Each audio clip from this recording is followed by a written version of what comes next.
Welcome back to my vlog.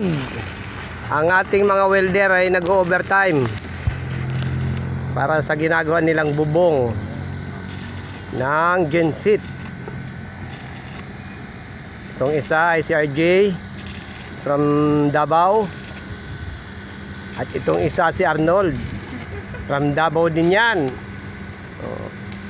Vlog ka na naman.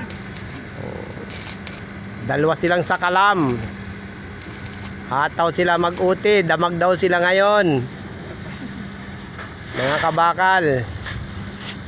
At kung ito ay dumaan sa inyong mga wall, subscribe naman dyan at palike na rin bilang tulong nyo sa aking YouTube channel, Kabakal Vlog, nang mahit ko ang 1,000 subscribers, nang mamonetize ang aking YouTube channel, mga kabakal.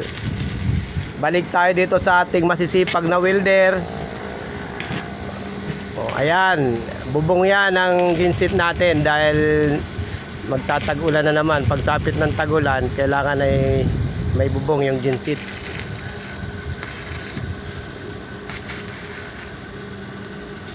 At yung isa naman na binibidyohan din ako habang ako'y nagbibidyo. Kabakal, shout out sa iyo, tropa.